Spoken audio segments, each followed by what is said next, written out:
Samantala, isang malaking tulong at ginhawa sa mga Pilipino ang pagsasabatas naman ng Universal Healthcare. Sa pamamagitan nito, ang lahat ay mayroon ng karapatang makinabang sa libre o murang pagpapagamot. Ayon naman sa naturang batas, hinikayat ng sambayanan na magpalista sa PhilHealth sa lalong madaling panahon. Si Joseph Parafina ang ating tagapagbalita.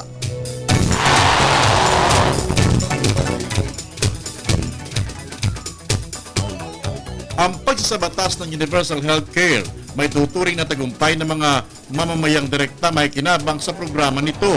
Ayon sa DOH at bati na rin sa DSWD, may git na 5 milyong Pilipino na ang mga nakapagtala sa PhilHealth.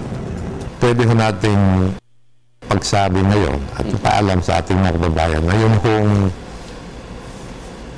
pamilyang yun na nasa listahan ng National Household Targeting System ng Department of Social Welfare ay covered na ng PhilHealth. Hindi lamang enrolled, kundi covered. Gayunpaman, hinikayat pa rin ng Kagawaran ng Kalusugan na magpatala na ang mga mamamayang hindi pa nagpapa-enroll sa PhilHealth. Ginagawa ng pamahalaan ang lahat para maipabot sa publiko ang mga benepisyo sa ilalim ng Universal Healthcare Program. Magtatayo nga sa mga malls ng Extension Office ang PhilHealth para mapadali na ang pagpapa-enroll. Niliwanag ni Secretary Ona na sinasakop rin ng batas sa mga pinakamahirap na mamamayan. Kung wala silang PhilHealth card, maaari na silang tuwirang magtungo sa mga pampublikong pagamutan para matugunan ang kanilang pangailangan.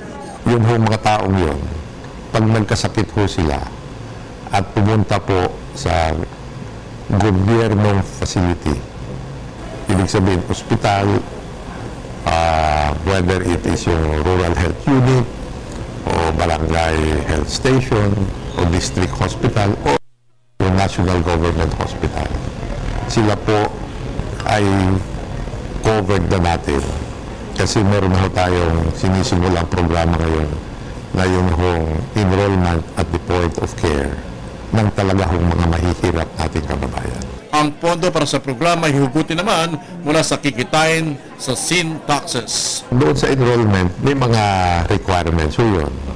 For example, marami tayong mga kababayan na walang birth certificate or marriage license. Yun po ay meron na tayong paraan doon.